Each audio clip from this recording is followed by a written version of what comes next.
here today because of this energy, this commitment, this passion, this love of our country and our willingness to fight for it. Good afternoon, everyone. Good afternoon. The people in this room worked so hard in this election, staffing the polls, answering people's calls, answering voter protection calls, driving people to the vote. And among the captains of the team, my husband, the second gentleman, Doug Emhoff,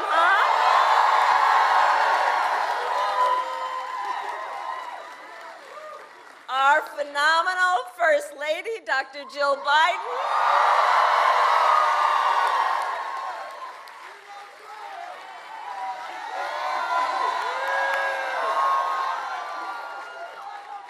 and our one and only President, Joe Biden.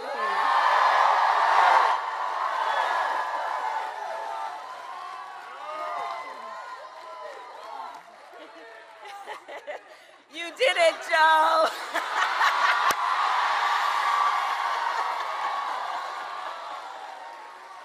Couldn't help myself.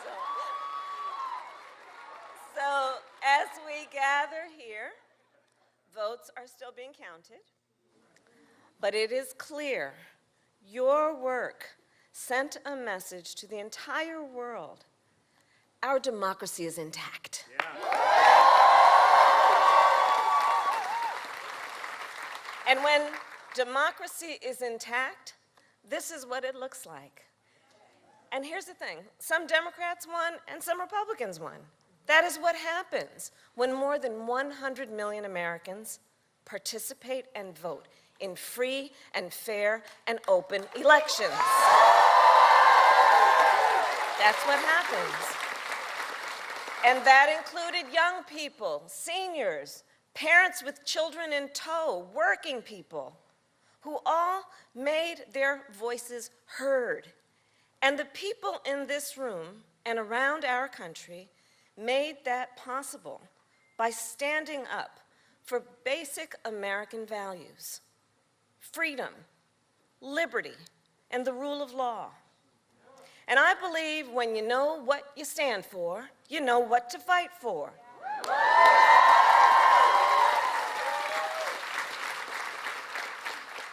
This year, like so many of you, I traveled across our country. We convened students and faith leaders, organizing and advocating to protect the sacred right to vote. We convened candidates and elected officials defending the right to retire with dignity by defending Social Security and Medicare. And of course, everywhere I went, we brought together people fighting for reproductive freedom,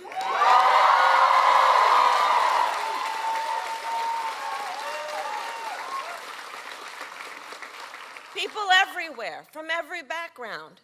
Because here's the thing, one does not have to abandon their faith or deeply held beliefs to agree.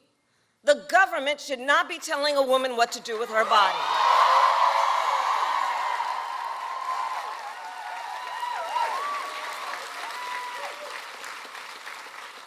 Voters across our country knew what they stood for, so they knew what to fight for. They protected and they protected and they protected reproductive rights in Vermont, in Michigan, in California, and in Kentucky.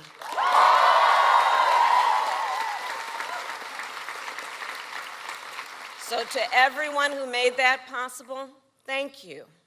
Thank you for working the long hours and the late nights, for protecting voting rights on behalf of every American in every community, in every political party.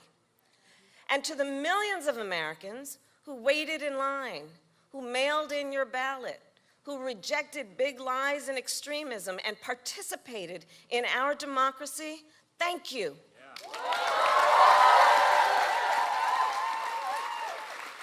You knew what you stood for, so you knew what to fight for. You fought for rights and freedoms that will make our country more fair, more safe, and stronger. And you were not fighting alone. From day one, our president has fought on behalf of all Americans and our democracy. Joe Biden understands the dual nature of democracy, its fragility and its strength. He's been talking about it since day one. The strengths of democracy that lie in principles about treating people equally and electing people fairly, to lift up instead of to beat folks down. And this president understands. Democracy is only as strong as our willingness to fight for it.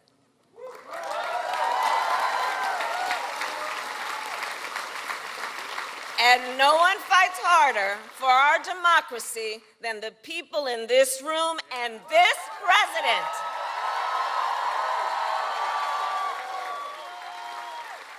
He knows what we saw again this week. When we fight, we win.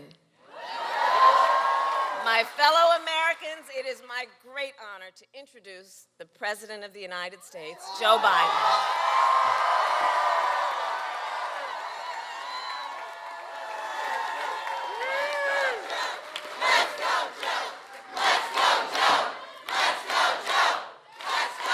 Thank you, thank you, thank you. Kamala and Doug, by the way, Doug crisscrossed the country. I think he did. He spent more time making sure that the folks who actually count the votes in these states do it honestly. And thank you, pal.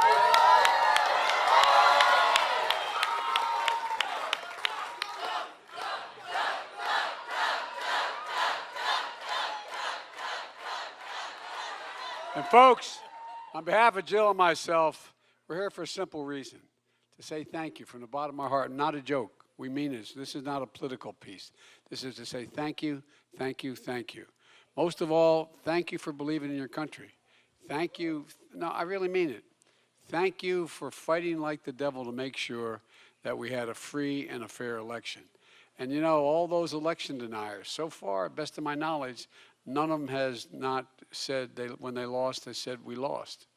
That's a big deal. No, I really mean it.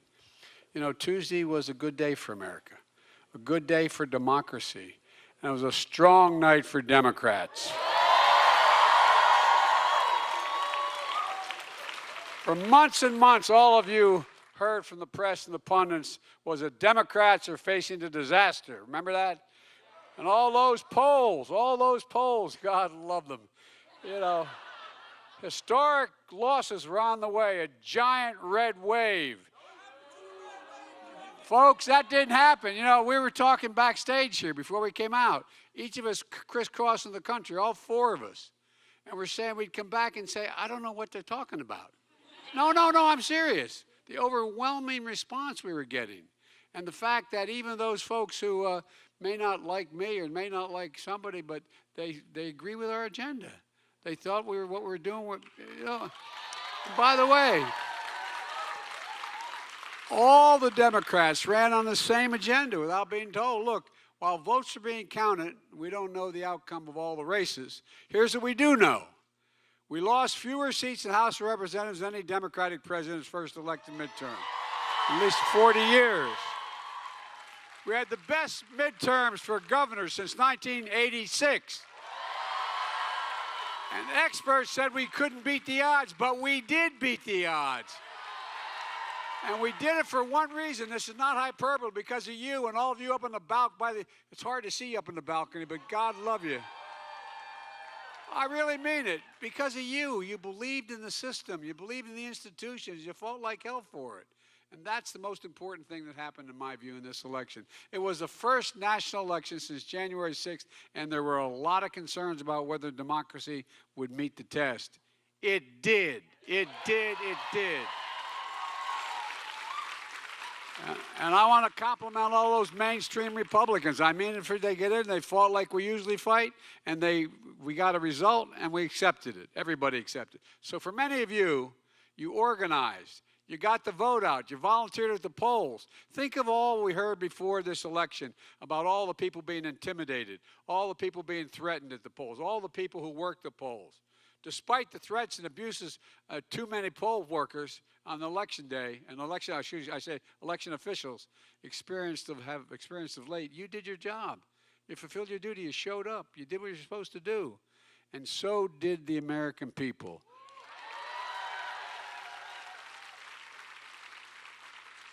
Look, the American people overwhelmingly support our agenda. Lowering prescription drug costs, making health care more affordable, rebuilding America, revitalizing American manufacturing, taking on climate crisis, and finally making big corporations pay their fair share. Preserving democracy and protecting fundamental rights. This is the progress and the programs that we ran on. This is the vote that showed just some real enthusiasm for what we're fighting for. And guess what? It matters. You know, when we came to office, we inherited a nation and a pandemic raging and an economy that was reeling. But we went to work, all of you. And by the way, I know a lot of you just didn't show up on Election Day. You've been working the last 20 or so months for us. But you went to work, building an economy from the bottom up and the middle out. And so, you know, the MAGA Republican trickle-down economic policy we decided didn't work for Americans. Our economic policies created 10 million new jobs. Unemployment went from 6.4% down to 3.7%, one of the lowest in 50 years. American manufacturing is surging with 700 new manufacturing jobs created and many more to come. And look, as I said all during the campaign, where in the hell is it written that America can't lead the world in manufacturing? We are, and we will, and we're going to continue to. Folks, look. Just today, we learned inflation came down last month. And mainstream economists are saying this is a really positive sign of the resilience of the economic recovery. It's going to take time to get inflation back to normal levels. We could see setbacks along the way. I realize that. But we are laser focused on it. That's why it's so critical for us to pass important legislation this year to lower those costs for families. And I know it's going to take time to implement our entire economic agenda, which we already passed, and for folks to feel it in their day-to-day lives. But I think folks are going to see it in the next few months. That's what's going to, and I think that's what they voted for. Watch what happens when people see new roads, bridges being built in their towns. They start to see the investments being made in electric rail all across America, where it's going to take significant number of vehicles off the road, reducing pollution. Watch what happens when there's affordable high-speed internet in every home in America. Watch what happens when they realize we meant what we said and the lead pipes start being pulled out of schools, daycare centers, homes, all across America. Watch what happens in January when seniors with diabetes on Medicare only have to pay $35 a month instead of $400 a month for their insulin. Watch what happens when big corporations in America start to pay their fair share. And by the way, a 15% tax, isn't that terrible? You all pay more than that. Look, but in 2020, the 55 of the largest corporations in America paid zero on $40 million in profits. Those days are over. And watch what happens when new factories are being built in communities with American workers making the most advanced computer chips in the world. And by the way, that's going to create thousands of good-paying jobs. And I mean jobs between $120,000 and $135,000 a year, and you don't need a college degree to do them. Look, you all made this possible, and we're just getting started. We're just getting started. We saw extraordinary results in these midterm elections that no one thought possible. More independents voted for Democrats and Republicans in this election. Young people, you voted in historic numbers again, just as you did 2 years ago. Young people voted to continue addressing the climate crisis, gun violence, personal rights and freedoms, student debt relief, all those things which you stepped up to do. And as I said, women in America made their voices heard, man.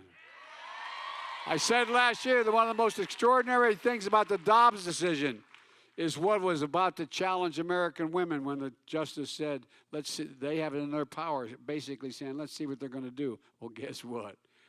Y'all showed up and beat the hell out of them. Look, I said it then. Those who support ripping away the rights to choose don't have a clue about the power of women in America, but now I think they do. And by the way, no one worked harder to get that message across America than this lady right here.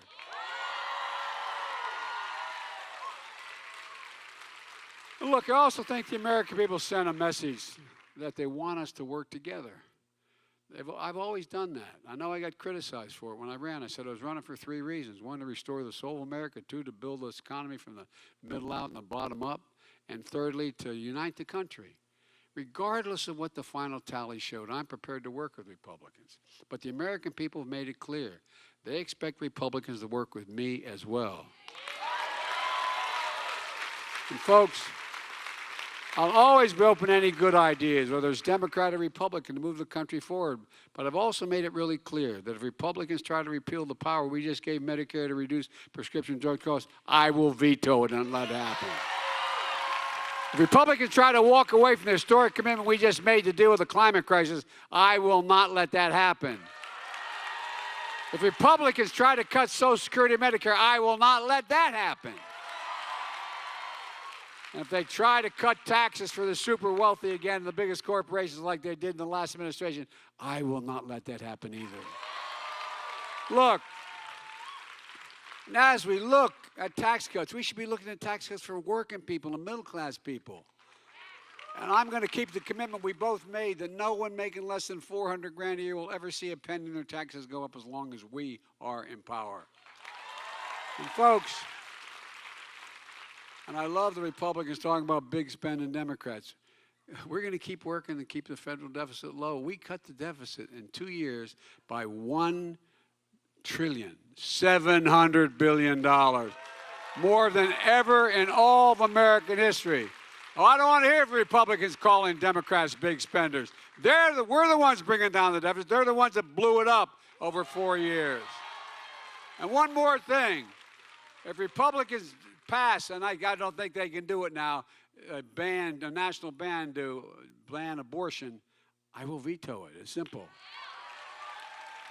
We need to codify Roe v. Wade as the law of the land. And look, let me close with this. You've all heard me say it before, and I'll say it again. I, honest to God, have never been more optimistic about America's future than today. And I'm optimistic for a number of reasons. We're better situated than any nation in the world, to lead the world. We're better positioned than any nation in the world in terms of our economic growth and possibilities. And I'm optimistic because of the young people of this nation. You've heard me say it time and again, and I meant it. Your generation represents the best educated, the most talented, the least prejudiced generation in the history of the United States of America. And by what, I wasn't trying to be nice. I was just stating the facts. Just stating the facts. In 2020, many of you voted for your first time, and you volunteered in the first election. Well, look at what you did. When you exercised your power to vote, you elected Kamala Harris, the first woman vice president in American history.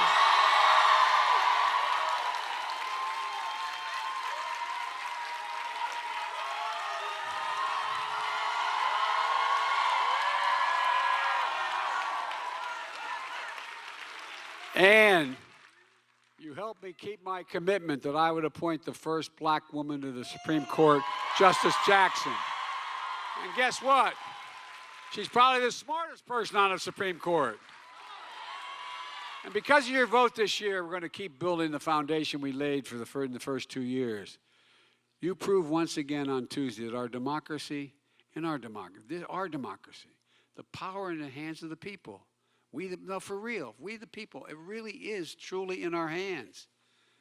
We set the course for the nation's future. We just have to remember who in God's name we are. And I hope if nothing else happens, remember this. There's not a damn thing, I really mean it from the bottom of my heart, not a damn thing we can't do if we do it together.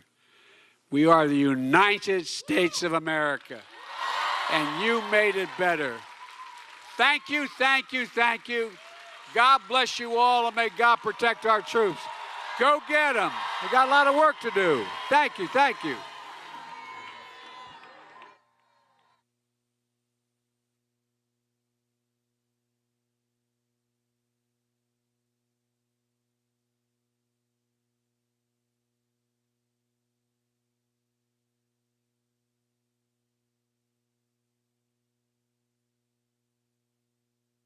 Thank you. They won't let me come down.